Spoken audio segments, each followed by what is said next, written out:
Good evening to all. I am Aditya Reddy, Aditya Coaching Center in Kurnool. Today మనం 6th క్లాస్లోని text books నుంచి questions explain చేయడం జరుగుతుంది.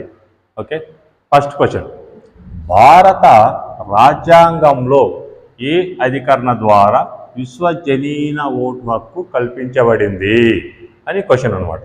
Options ఏమున్నాయి? ఏ 324, B 325, C 326, D 327.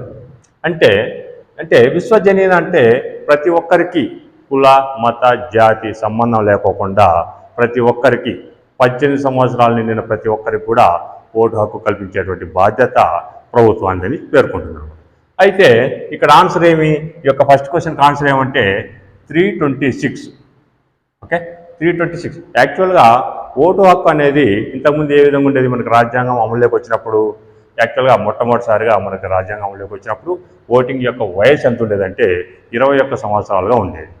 కానీ ఏం చేసినారంటే 61వ రాజ్యాంగ సవరణ ద్వారా 21 సంవత్సరాలు ఉన్నటువంటి వయసుని 18 సంవత్సరాలకి తగ్గించడం జరుగుతుంది. ఓకే, సెకండ్ క్వశ్చన్, భారత రాజ్యాంగంలో స్థానిక స్వపరిపాలన గురించి ఏ అధికరణ పేర్కొంటుంది నీ క్వశ్చన్ అనమాట. Option A 41, B 40, C 43, D 45 అనమాట. అంటే దీనికి ఆన్సర్ ఏమంటే స్థానిక స్వపరిపాలన గురించి ఎక్కడ పేర్కొనడం జరిగిందంటే 40వ రాజ్యాంగ సవరణలో పేర్కొనడం జరిగింది. Answer B. ఒకటి, యాక్చువల్గా గాంధీజీ ఏమన్నాడు? గ్రామ స్వరాజ్యం కావాలి, మరి రాజ్యాంగంలో ఈ యొక్క స్థానిక స్వపరిపాలన గురించి ఏర్పాటు చేసుకోవాలి. మరి ఈ యొక్క స్థానిక స్వపరిపాలన గురించి ఏమైనా ఉపయోగాలు ఉన్నాయంటే మనకి స్థానికంగా మనకు ఉన్నటువంటి సమస్యలు లోకల్ స్థాయిలోనే పరిష్కరించుకోవచ్చు. అదేవిధంగా ఏమన్నా స్థానిక వనరుల్ని సంపూర్తిగా వినియోగించుకునేటువంటి అవకాశం ఉంటుంది. అందుకోసం ఈ యొక్క స్థానిక స్వపరిపాలన వ్యవస్థను ఏర్పాటు చేయడం జరిగింది. అదేవిధంగా 41 ఏం చెప్తుందంటే ఆదేశ సూత్రాలకు సంబంధించి 41 ఏం చెప్తుందంటే ఓల్డేజ్ పెన్షన్స్ అంటే వృద్ధులకు కానీ వికలాంగులకు కానీ నిరుద్యోగులకు కానీ అదేవిధంగా విడోస్ కానీ వాళ్ళకి ఏమంటే ఈ యొక్క పెన్షన్ సౌకర్యం కల్పించండి అని 41 చెప్తుంది అనమాట. అదేవిధంగా ఇక్కడ ఉన్నటువంటి ఆప్షన్ సి 43వ అధికరణ ఏం చెప్తుందంటే కార్మికులకి ఫ్యాక్టరీలలో భాగస్వామ్యం కల్పించి వాళ్ళ ఉన్నతికి కృషి చేయాలని ఈ యొక్క 43వ అధికరణ పేర్కొంటుంది. అదేవిధంగా డి ఉంది కదా 45, 45వ అధికరణ ఏం పేర్కొంటుందంటే 6 సంవత్సరాల పిల్లలకి ఉచిత విద్య, 6 నుంచి 14 సంవత్సరాల పిల్లలకి ఉచిత విద్యని అందించేటువంటి బాధ్యత ప్రభుత్వాన్ని అని చెప్తుంది.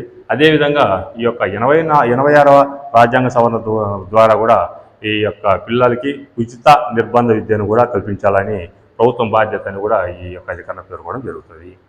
నెక్స్ట్, బల్వంత్ రాయ్ మెహతా కమిటీ సిఫార్సులను అనుసరించి 3 అంచెల వ్యవస్థను అమలు చేసినటువంటి మొదటి రాష్ట్రం ఏది అంటారు.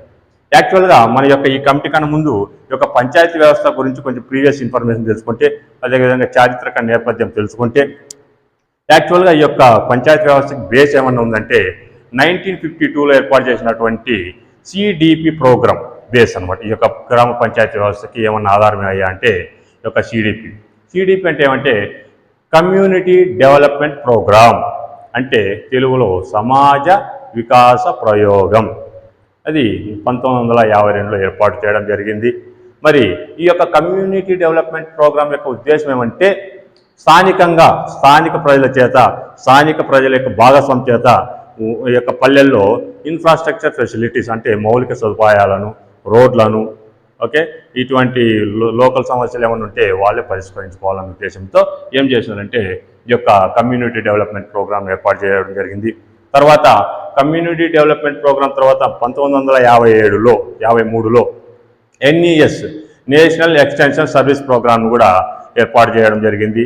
అది కూడా ఈ యొక్క ఫెయిల్యూర్ కావడంతో ఈ 2 యొక్క పథకాల గురించి ఒక కమిటీని వేయడం జరిగింది. వీటిలో ఏమన్నా కమ్యూనిటీ డెవలప్మెంట్ ప్రోగ్రాంలో కానీ అదేవిధంగా నెస్ ప్రోగ్రాంలో కానీ ఏమన్నా సమస్యలు ఉన్నాయా అనే ఉద్దేశంతో వాటి గురించి ఒక కమిటీని వేయడం జరిగింది.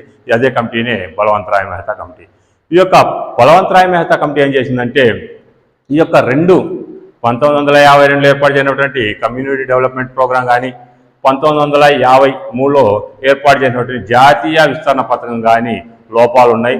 సో లోపాలు ఉన్నాయి కాబట్టి ఏం చేసిందంటే ఈ యొక్క బలవంతరాయ్ మెహతా కమిటీని 1957 జనవరిలో ఈ యొక్క బలవంతరాయ్ మెహతా కమిటీని ఏర్పాటు చేయడం జరిగింది. ఈ యొక్క కమిటీ ఏం చేసిందంటే అదే సంవత్సరమే 1957లో నవంబర్లో నివేదికను సమర్పించడం జరిగింది. మరి ఆ నివేదిక ఏం చెప్పింది? గ్రామ స్థాయిలో ఏం చేయాలి, అధికార వికేంద్రీకరణ జరగాలంటే మూడంచెల వ్యవస్థను ఏర్పాటు చేయాలి అని చెప్పినటువంటి కమిటీ ఏదై అంటే బలవంతరాయ్ మెహతా కమిటీ. మరి ఈ మూడంచెల వ్యవస్థ అంటే ఏమి? 3 టైర్ సిస్టమ్ అంటే మొదటి గ్రామ పంచాయతీ, 2 మండల పంచాయతీ, 3 జిల్లా పరిషత్. మరి ఈ యొక్క సిఫార్సులను ఏం చేసిందంటే ఈ యొక్క మూడంచెల వ్యవస్థను ఏం చేసిందంటే జాతీయ ప్రణాళిక కమిటీ ఏం చేసిందంటే ఎన్డీసీ నేషనల్ డెవలప్మెంట్ కౌన్సిల్ ఏం చేసింది, జాతీయ అభివృద్ధి మండలి ఏం చేసిందంటే దాన్ని అంగీకరించడం జరిగింది. అంగీకరించి 1959లో యాక్సెప్ట్ చేసింది. అదేవిధంగా ఈ యొక్క కమిటీ సిఫార్సును కూడా 1959లో ఇంప్లిమెంట్ చేయడం జరిగింది. మరి ఆ విధంగా ఇంప్లిమెంట్ చేసినటువంటి మొట్టమొదటి రాష్ట్రం ఏదంటే 1959 అక్టోబర్ 2వ తేదీన ఏం చేసిందంటే మొట్టమొదటిసారిగా రాజస్థాన్ రాష్ట్రం అమలు చేయడం జరిగింది. తరువాత అమలు చేసినటువంటి 2వ రాష్ట్రం ఏదన్నా ఉందంటే ఆంధ్రప్రదేశ్. ఎప్పుడు అదే 1959 నవంబర్ 1వ తేదీన యొక్క బలవంతరాయ్ మెహతా కమిటీ సిఫార్సు మేరకు మూడంచెల వ్యవస్థను ఇంప్లిమెంట్ చేసినటువంటి అమలు చేసినటువంటి 2వ రాష్ట్రం ఏదంటే అంటే ఆంధ్రప్రదేశ్. నెక్స్ట్ క్వశ్చన్, నగర పంచాయతీ ఏర్పాటు చేయాలంటే ఉండాల్సినటువంటి జనాభా ఎంత అని క్వశ్చన్. ఆప్షన్ ఏ 20,000 నుండి 40,000 వరకు, 40,000 నుండి 3 లక్షల వరకు, 3 లక్షల పైగా, డి పైవేవి కాదు. రైట్. మరి నగర పంచాయతీ అంటేనే మరి నగర పంచాయతీ అంటే ఏమి? గ్రామీణ ప్రాంతం నుంచి పరివర్తన చెందుతున్నటువంటి ప్రాంతాన్ని ఏమంటారంటే నగర పంచాయతీ అంటారు. ఓకే. మరి నగర పంచాయతీకి ఉండాల్సినటువంటి జనాభా, నగర పంచాయతీని ఏర్పాటు చేయాలంటే ఉండాల్సినటువంటి జనాభా ఎంత అంటే 20,000 నుంచి 40,000 వరకు జనాభా కలిగి ఉండాలి. నెక్స్ట్ తర్వాత మనం ఏమన్నాం?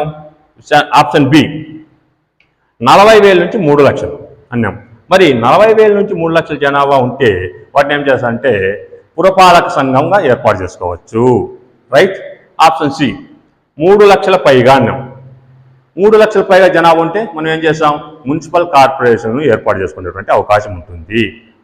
సో మరి నగర పంచాయతీ ఏర్పాటు చేయాలంటే ఉండాల్సిన జనాభా ఎంత అంటే ఆన్సర్ వచ్చి 20,000 నుంచి 40,000 వరకు. Thank you. విన్నా